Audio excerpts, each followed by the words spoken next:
Today I'm sitting here with John Moore. Hello in Missouri. Good morning, Alexandra. It's early morning now in Missouri, USA. It is, yes.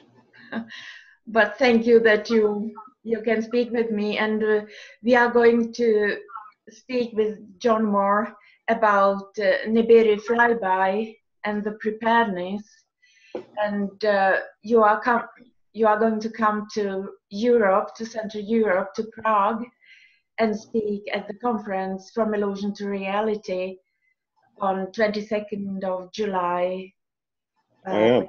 Now, and you are going also speak about false flag operation. But could you please introduce yourself first? Thank you, I will. Well, I grew up in St. Louis, Missouri. In 1967, I enlisted in the U.S. Army at 19 years old, where I became an intelligence analyst. I did a tour in Vietnam with psychological warfare, came back to the States and finished up my Army experience with U.S. Army Special Forces. Left the Army, got my degree as a paralegal, and I spent most of my adult life in trial preparation for criminal matters, including many homicides, and civil matters as well. I've been a radio talk show host since 1995. I now do a daily radio show Monday through Friday on Republic Broadcasting out of Austin, Texas. I first found out about NIBIRU in the late spring, early summer of 2000. And I've spent a lot of time, many hundreds of hours, locating witnesses, taking statements, and of course doing my research to the point where I did my DVD that you have there, Alexandra, Global Warming, What the Government Isn't Telling You. Can I show it now? Please do. There it is. Double DVD, and it's from the year 2008, and the update is from 2010, but it's like if you did it yesterday. It's still very current, yes. Yeah. And well, that's my bio, and like I said a moment ago, Alexandra, what I've got a couple of pieces of original work. One is locating and debriefing U.S. Navy veterans, especially U.S. Navy submarine veterans, regarding the classified briefings they attended beginning in 1979. And without exception, Alexander, all these men were told that during their lifetimes, these oceans would come out of their basins, flooding all coastal areas worldwide. They were also told that the Arkansas, Missouri Ozarks here in the United States is one of the known safe havens. And many thousands of them have moved to the Arkansas, Missouri Ozarks. Another part of my research has to do with locating images of continents with new coastlines in television shows and movies. We've now got about 10 or 12 television shows and movies showing images of continents with new coastlines. It's a fascinating area, going back at least to 1955 and possibly to 1954. I need to verify that, but definitely back to 1955, 62 years ago. It's an amazing little project and a lot of fun, Alexandra. Mm-hmm. I don't know if I shall show your map here that you are going to speak about more, or I will be. I will be. Yeah. Okay. At the Navy briefings, the men were all shown a map, and the map you held up is our recreation. I worked with 3 veterans who saw the actual map, and we recreated that map, and it's on my DVD. It shows the East Coast, the Atlantic Coast of the United States, the Gulf Coast of the United States, and the Pacific Coast, all being damaged with flooding, and a new inland sea where the Mississippi River is, splitting the country in two, east-west at the Mississippi River. Now, these areas flooded, Alexander, is where basically 70 to 80% of the American population lives. Their homes, their places of business, their schools, their hospitals, everything they need to survive will be underwater. And it will be a disaster, to say the least. And this will happen worldwide, of course, not just the United States. Mm. Yeah, and you are preparing for it? I've been preparing for it since the year 2000, and I'm pretty well set up here, and I have a local preparedness group we work with. And we have monthly training, and then we have social events every week.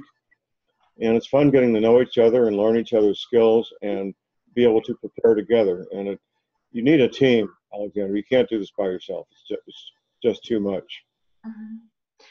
And this Nibiru flyby occurs every 3,600 years? That's our belief. There's some there's not 100% agreement among the scientists looking into this, but we do know this for a fact, that every 3,600 years, the civilizations on this planet go through very dramatic changes and basically come to an end. And that's, you can research, anybody can research this and find it out.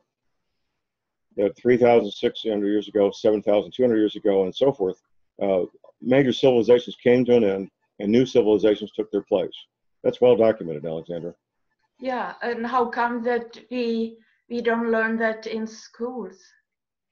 Well, it's not taught. The information is there if you want to seek it out, but it's not taught. And mainstream archaeology has two jobs, Alexandra.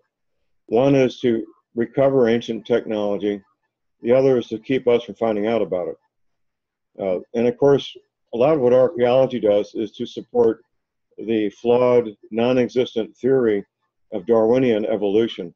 There is not now, never has been, any evidence that one species has evolved to become a different species. That theory will never be proven because it can't be proven. And a lot of what archaeology does is an attempt to preserve that flawed theory.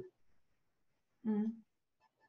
And do I understand that the people who told you are mostly from intelligence or military?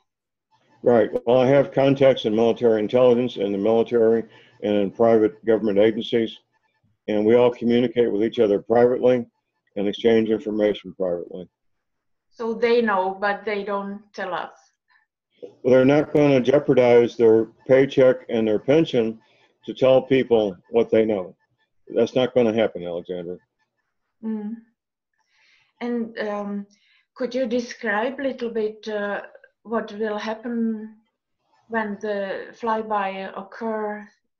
Okay, well, we'll do that. It's somewhat documented in the Bible when the most recent passage was when Moses was leaving Egypt, and all the water on the planet, surface water, turned red. That's from the iron oxide dust that travels with the Nibiru. One of the things that Emanuel Velikovsky learned in his research is that it was not just the Nile River, it was all the water on the planet that turned red during that flyby. We expect to have 200-mile-an-hour winds for at least a day. That will be the jet stream coming down to the surface of the planet, winds from 150 to 200 miles an hour. I'm not sure what that is in kilometers offhand, but very damaging winds. We expect there will be major earthquakes all over the planet, 9 and 10-point earthquakes, as well as volcanoes erupting at the same time. And of course, the pole shift. The information I have, Alexander, is a 45-degree pole shift, which is massive. Typically, these pole shifts are in a range of 15 to 20 degrees. 45 degrees is a huge pole shift. The new North Pole will be in Siberia, which will mean most of North America will be much warmer than it is now. And we believe much of Europe will be warmer than it is now as well. And that's a good thing. Warmer temperatures is a good thing. And of course, the flooding. When the pole shift happens, we will have worldwide flooding of all coastal areas, at least 100 meters high, possibly 150 to 200 meters high, depending on where you are. That will devastate where 75, 85% of the population lives, will be wiped out and underwater. Mm. Rocks. Oh, we need to talk about the rocks. There will be rocks hitting Earth, rocks the size of trucks, rocks the size of houses, hitting Earth and causing damage as well. That will be part of it, Alexandra. And the rocks, are they coming from like upstairs, or is it angled right into the windows? Or Well, there'll be different trajectories. They won't necessarily be coming straight down. Typically, they'll be less than 90 degrees. You described 90 degrees, which would be straight down, but typically they would be more like that coming at us. 45 degrees or 35 or 55, different angles. Not 90. There'll be some 90-degree hits, but it'll be a variety. And the dust, do you have any information, like should we cover nose and during long? You don't want to be outside breathing the red oxide dust. It's not necessarily toxic, but you don't want that stuff in your lungs and in your eyes. No. So you want to, if you are outside during that, you want to have goggles and some kind of respirator.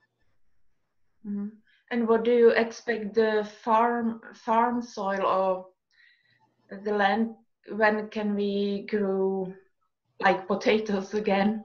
That's a good question. Iron oxide won't necessarily make the ground toxic. In fact, a little iron might be good for the soil. So having a garden area that's covered up might be a good idea with plastic or tarpaulins. That might be a good idea, or of course a greenhouse would be a good thing also. What do you think about the nuclear power plant? How safe is it? The hazards to the nuclear power plants will be shutting them down safely. If they're near a coastal area, they're going to be flooded like Fukushima was. Nuclear power plants are going to be a big problem. Hopefully they can be shut down and taken offline safely. If not, it'll cause radiation problems over much of the planet. Of course it would. Do you have any information how long time before the pole shift we should shut down the nuclear power plants? Well, as soon as it becomes obvious what's going on, the power plants should begin their shutdown procedures. Here in the States, they provide about 15% of our power. We can get along without them. Other parts of the world, they use more nuclear power than we do. But the smart thing to do would be to start shutting them down as soon as it's obvious that NIBIRU is nearby. And what do you believe about fires? Can wooden things start to burn suddenly, and explosions, gasoline? Well, fires are always an issue. I'm not sure that there's going to be any more fires than normal. The problem will be putting them out.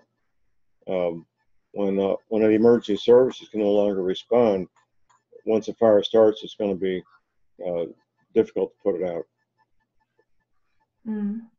You said about the level above sea. That, did you say 200 feet at least? 100 meters would be 300 feet. At least 300 feet. At least 300 feet. Yeah, it'll vary depending on where you are, but I tell people 600 feet to be safe. 200 meters, yeah, 200 meters. You said. Yeah, and a lot of water.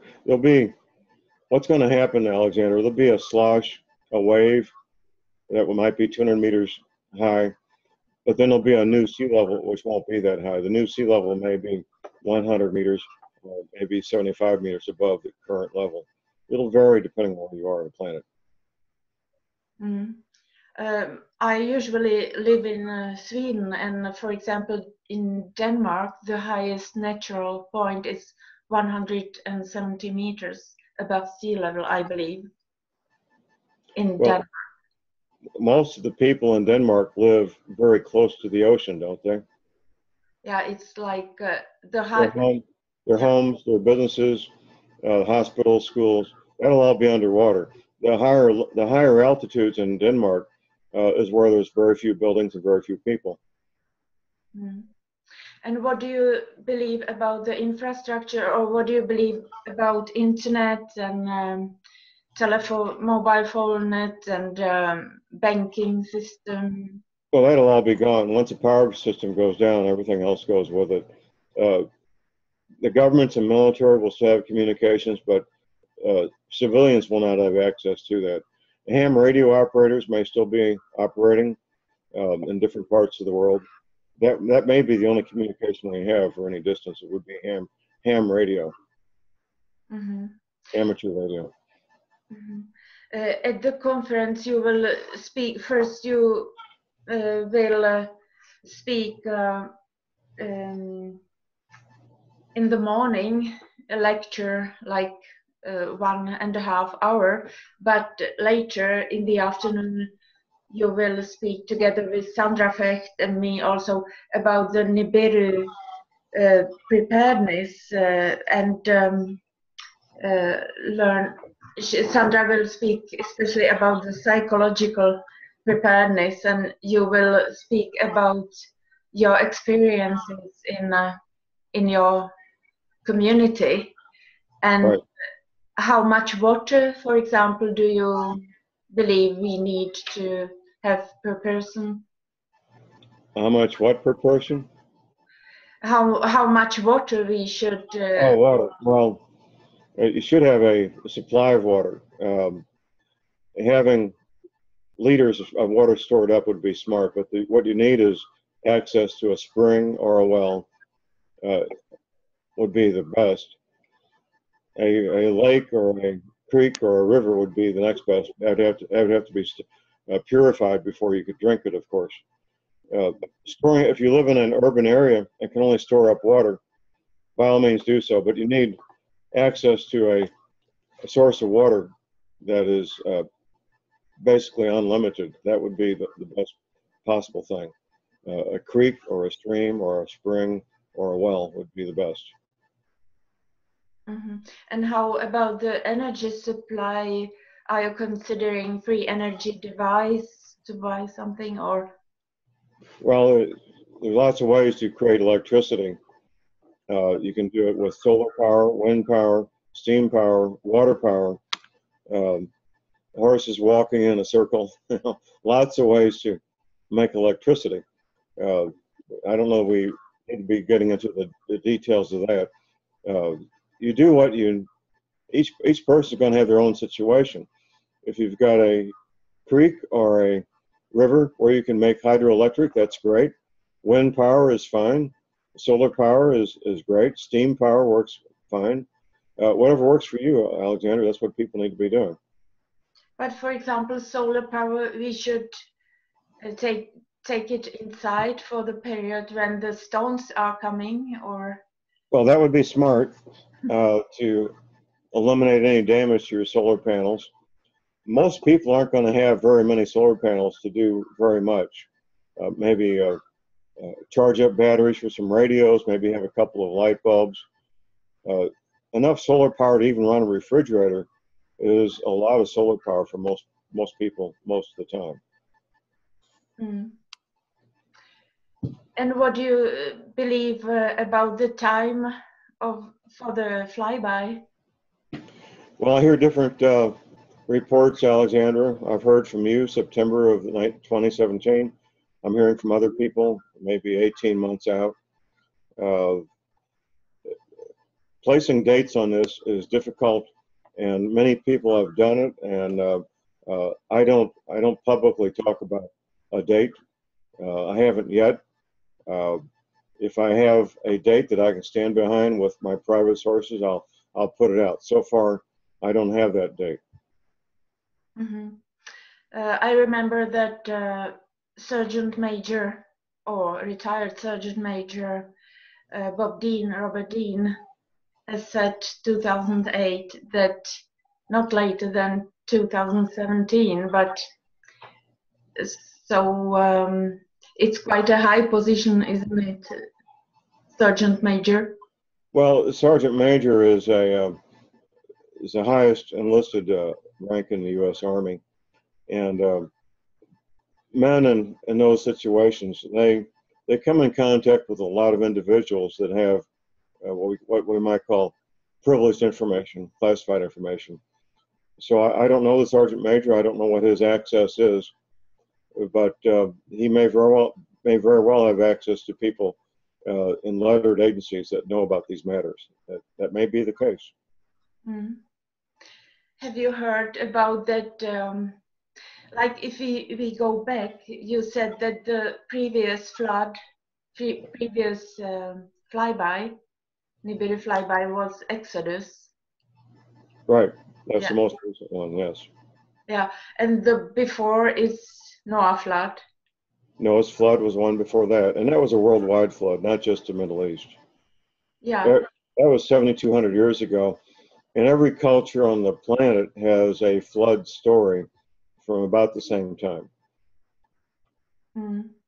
Have you thought about you said that you are Christian, so you have read the Bible, and what I was thinking about is Hamburg in Germany. It's the world leaders are going to meet there, or at least some of them, and they have built there a building. Okay. Which look, I don't know if you can see it. The name is Philharmonic Hall, and it looks like it's very tall building, and the ceiling look like waves, water waves. And Hamburg is very close to the sea. Well, Hamburg is a seaport, right? Yeah. So they will get the flooding. Of course. Yeah, and have you thought about? It was something that's called the curse of Ham, or in the Bible. What about the curse of Ham? It's Noah's son. One of Noah's son was cursed, or not cursed, but his offspring got cursed. And what I mean, this town's name is Hamburg, and they built there a building shortly before the flood that looks like the waves of the flood. So I was thinking it was like a revenge. Sounds like revenge for me for the curse of Ham. But it was just what I was thinking. It's Okay. Hamburg, and the world leaders are there in July 7th and 8th, and quite shortly before many people believe. Is this a G20 meeting? Yeah, believe that the flood will come, so they meet there, but the people still don't know anything about Nibiru flyby. No, Yeah. very few people know about this. What do you believe in the United States? How many percent do you believe know about Nibiru? I would say 3 to 4%, maybe. It's less here in Europe, I believe. Yeah. 3 to 4% is optimistic, Alexandra. It may only be 1 or 2. Yeah. And you will also, if I switch, you will also speak about false flag operation, because you, as a 19-year-old, you were part of, you have heard about the war. I knew more about the war than almost anybody. Yes. Yeah. So that the people in the military knows about what's going to happen. So many conflicts are actually false flag operations. Well, they're illegal. It started on a false premise. That's true. Yeah. Our wars in the United States have been. The only legal war since 1812 has been the Korean War. We had treaty obligations to defend Korea, but we had every war the United States has been in since 1812. The Civil War, Spanish-American War, World War I, World War II, and Vietnam were all illegal wars. And how are you feeling, if we say back to Nibiru? I mean, as a normal man, you have I guess, feelings or instincts to help others, those who are weaker, children, women. So, and now you know about NIBIRU Flyby, and you cannot help more than you spread the information as much as possible, but you cannot take care about people the way maybe you would like to. How do you feel about the governments, and how are your feelings? I mean, if you understand what I mean. In terms of my being able to help people, or the government being able to help people? The feeling like betrayal that. Well, we talked about this before, Alexandra. It's a complex matter, and when I first came to understand this was real 17 years ago, I was angry at first. I've since come to realize that something of this magnitude, the government is limited what they can do, and it's a very harsh reality to understand that. But you cannot duplicate what it takes to save everybody in the interior of the country in the safe areas. It simply can't be done. They're going to maintain what appears to be normal activity until the last minute. They'll impose martial law when they have no choice, and most people in the worldwide are going to die as a consequence when this thing kicks in. But what do you think if we could gain all money back, like single persons, for pensions and all that belongs to us, really, and would be able to move temporarily to some friends in another country? I could take for sure myself at least 100 people from, for example, Sweden or so here, who can survive otherwise. Well, Alexander, you save the ones you can. We can't save everybody. That can't be done. If you could save 100 people, that would be wonderful.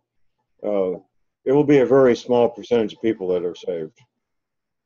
Yeah, but if people could get their money, maybe with their own power, or could find a place in a completely different country, or... Well, we're encouraging people to find a safe haven.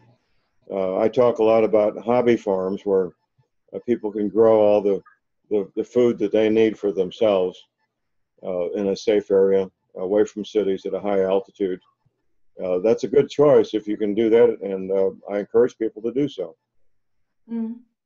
How do you believe buildings, stone buildings, how much damage will it be? Heavily built stone buildings may lose their roof, but you can replace a roof. Earthquakes are another issue. A 9-point earthquake will bring down most structures or severely damage them. Depends on where you are, Alexander. We don't know how bad it's going to be in different places. Yeah, so it's good to have simple things like shovel and gloves and... Shovels, gloves, hard hats, picks, all those things. Heavy equipment if you got it. Obviously a backhoe would be great. Yeah. I wonder if we could do some follow-up, maybe some 10 days later, and gather the questions from... Let's do that. 10 days from now, sure. 10 days from now, okay. So I will send you an email and remind you. All right. Okay, thank you very much. You're welcome, Alexander. Have a good day. I will, you too.